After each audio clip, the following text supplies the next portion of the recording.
achieved.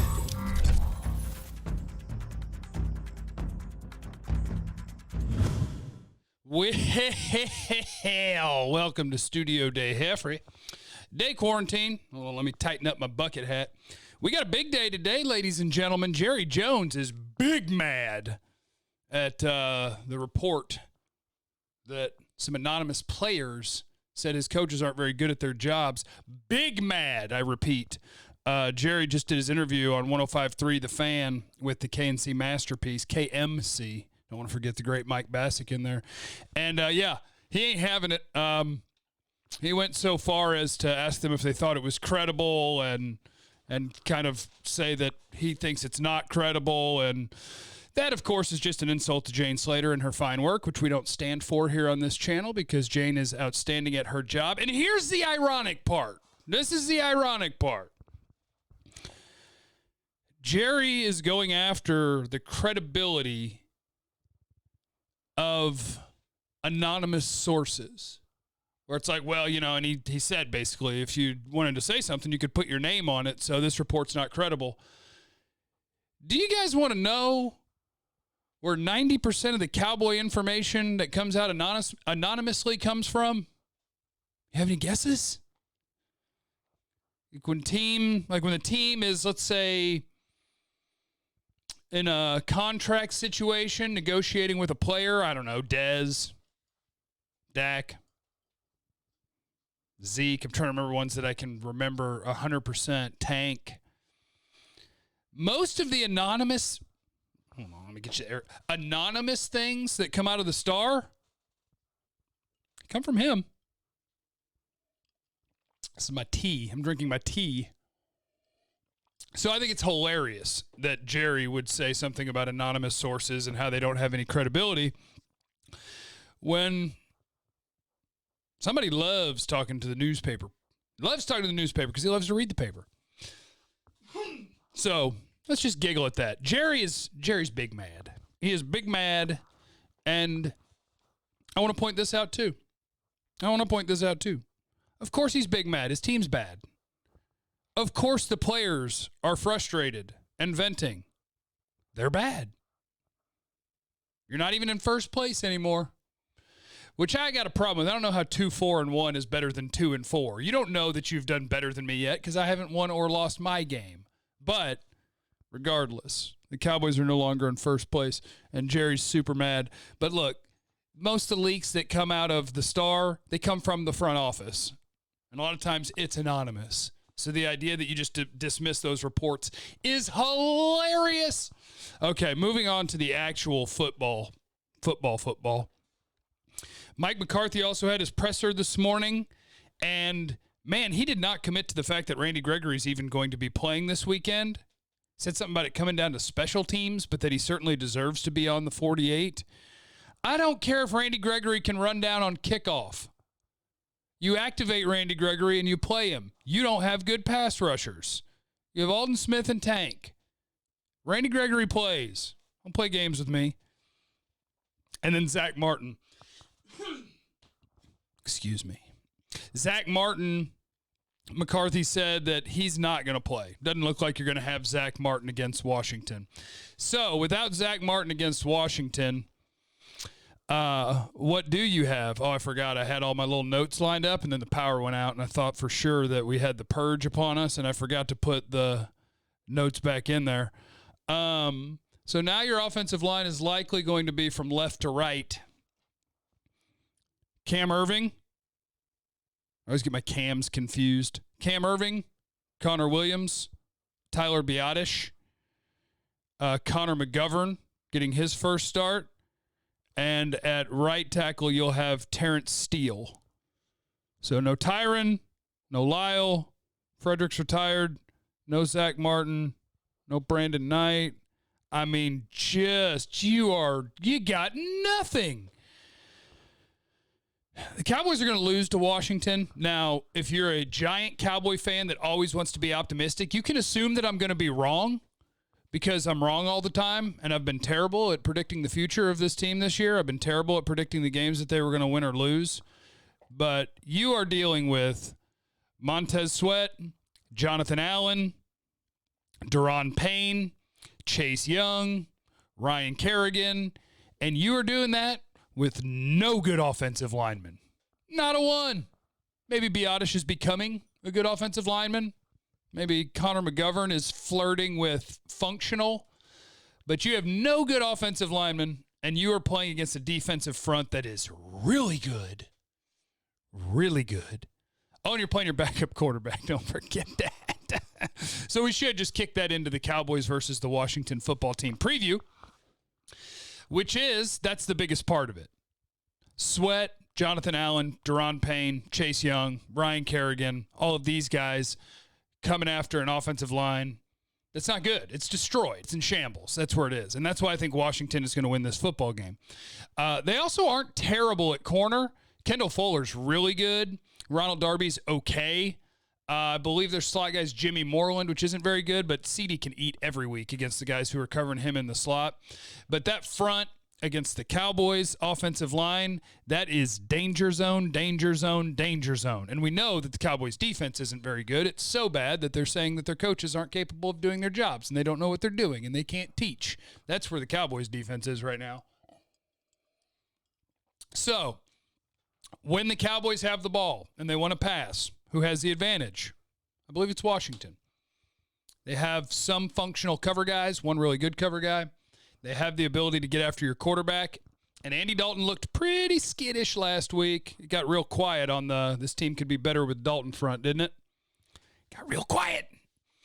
So that could be a problem.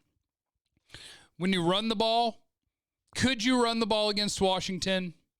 In theory, maybe. But again, your line is in shambles. Your running back is fumbling constantly.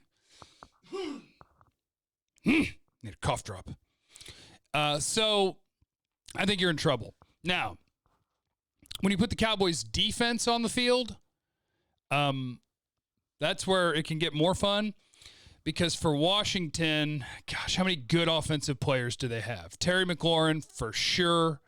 Probably Morgan Moses, the right tackle. Brandon Scherf, the right guard. Is that about it? Is Antonio Gibson healthy? I like him. But you're playing against Kyle Allen. He's not good. So, in theory, this is a game where neither team can score a bunch of points, and it's ugly. That's in theory. But I'm, again, really bad at predicting the future in football. But without Zack Martin, I've got a lot of questions. And leave in the comments what you want to talk about tomorrow. I'll try to take care of you. A lot of the comments were about this team needs to tank or should this team tank. One of my favorite things right now is going back and forth with my buddies that cover the Eagles, Michael Kist and Benjamin Solak on Twitter, because they're thinking the same thing I'm thinking, which is, no, we don't want to win the division. This is bad. And I saw Ben this morning was just like, you don't want to play Lane Johnson against Dallas. You got to make sure he gets healthy. So they want their team to tank. I think pretty much every team in the division. I made a Twitter poll at JC1053, and 70-something% of people, the question was just, do you want to win the division? And 70-something% of the answers were no.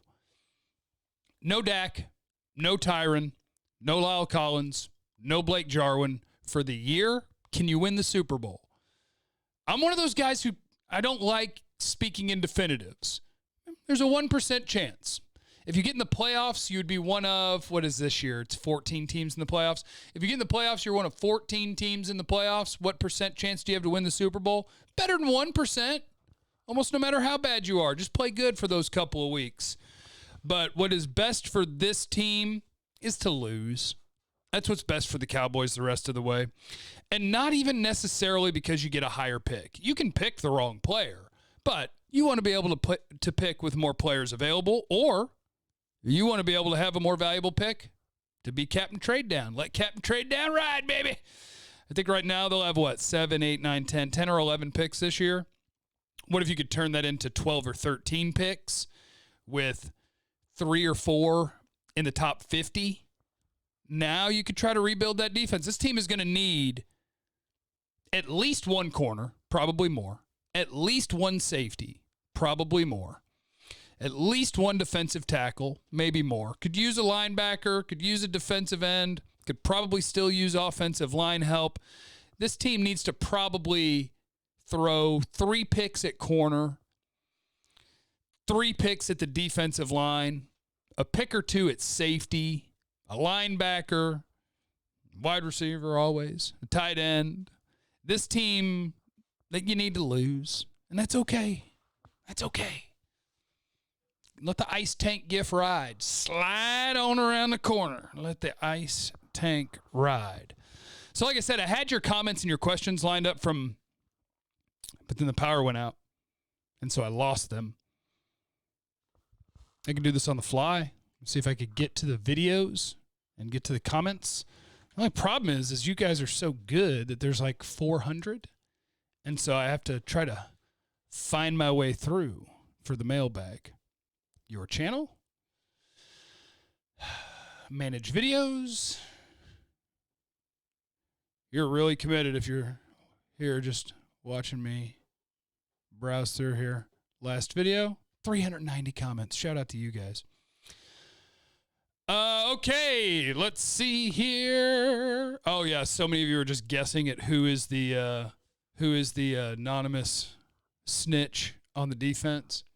I got a decent idea, but I'm not going to tell you because I don't believe in betraying confidence. But I got a pretty good idea.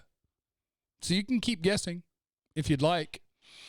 Let's get rid of these. Let's sort our comments by top comments. Justin, maybe it's you. From Jeff, so much wisdom in these words. Yeah, a lot of these, as you guys get, it was probably somebody that's playing like a bum, which is about 95% of them at this point. That is from Daniel.